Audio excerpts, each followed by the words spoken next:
안녕하세요. 김신철 변호사입니다. 요즘에 빚 감당이 안 돼서 개인회생을 신청하고 싶어 하시는 분들이 많은데요. 일반적으로 개인회생을 신청하려면 직업이 있어야 되겠죠. 왜냐하면 채무자회생법에서는 개인회생 신청 자격 요건에 채무자에게 정기적이고 계속적인 소득이 있어야 할 것, 즉 급여소득과 영업소득이 있어야 한다고 규정하고 있기 때문이죠. 그래서 백수인 상태에서는 원칙적으로 개인회생을 신청할 수가 없다라는 겁니다. 그런데 특별히 직업이 없는 상태에서도 개인회생을 신청할 수 있는 경우가 있다는 거죠. 바로 채무자가 무직이더라도 고정적인 소득이 있는 경우인데요. 채무자가 경제활동을 하지 않더라도 매달 발생하는 소득이 있다라고 하면 개인회생을 신청할 수 있다는 거죠. 다만 그 소득의 종류에 따라서 어떤 거는 되고 어떤 거는 안 되고 이렇게 있는데요. 한번 차례대로 살펴보겠습니다.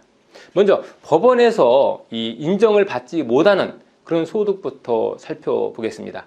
분명 매달 고정적인 소득이 있고 그것이 입증도 가능하지만 법원에서는 채무자에게 회생 신청 자격을 주지 않는 그런 소득인데요. 바로 배우자에게 지급받는 생활비, 그리고 실직자가 받는 실업급여, 또 기초생활수급자의 사회보장급여, 이런 것들이 여기에 해당하죠. 예를 들어서 남편이 아내에게 고정적으로 생활비를 400만 원씩 지급해 준다 이렇게 가정을 하면 경제활동을 하지 않는 가정주부에게도 매월 고정적인 소득이 있다고 볼 수가 있겠죠. 가사노동도 노동이고 아내가 남편으로부터 받는 매월 생활비도 정기적인 소득으로 볼 수 있을 것 같은데 법원에서는 가사노동과 육아의 대가인 이 배우자의 생활비는 급여소득으로 인정해주지 않는다는 겁니다. 그리고 이 실업급여도 마찬가지로 정기적 소득으로 인정해주지 않고 있는데요.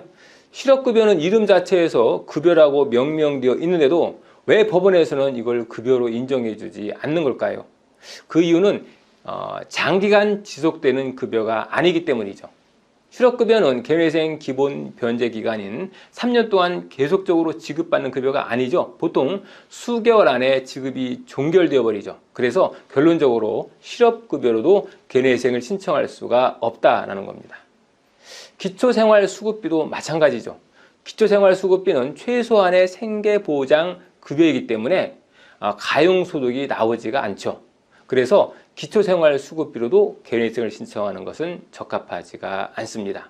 자, 그럼 대체 경제활동을 하지 않고도 법원에서 소득으로 인정해줘서 개인회생을 할 수 있는 소득은 뭐가 있을까요? 바로 연금소득과 건물 소유자의 임대소득이 있습니다. 법원은 은퇴 후에 지급받게 되는 국민연금이나 사학연금, 그리고 공무원연금, 이런 연금을 전부 개인회생에서 말하는 급여소득으로 인정하고 있습니다. 그래서 은퇴 후에 고령의 나이에 별다른 경제활동을 하지 않고 오직 연금으로 생계를 유지하시는 분들도 개인회생을 신청할 수가 있는 거죠. 그리고 채무자가 건물을 보유하고 있어서 자신의 건물의 임대소득만으로 개인회생을 신청하려는 분들도 있는데요. 법적으로는 물론 가능합니다. 다만 이 경우에 채무자가 보유한 건물의 임대료가 많이 나온다면 당연히 그만큼 건물의 가치와 시세가 굉장히 높겠죠. 이렇게 되면 채무자의 청산가치가 굉장히 높아져서 오히려 이 청산가치 때문에 자격이 안 되는 경우가 더 많겠죠. 실무에서는 단순히 그래서 건물 임대소득만으로 개인회생을 진행하시는 분들은 거의 없고요. 이 건물 임대료와 더불어 채무자에게 본업이 따로 있어서 해당 소득을 건물 임대료와 합산한 것으로 소득 산출을 해서 진행하는 분들이 많습니다. 오늘은 무직 상태인 분들이 개인회생을 신청할 수 있는 경우가 어떤 경우인지 한번 알아봤습니다. 김신철 변호사였습니다. 감사합니다.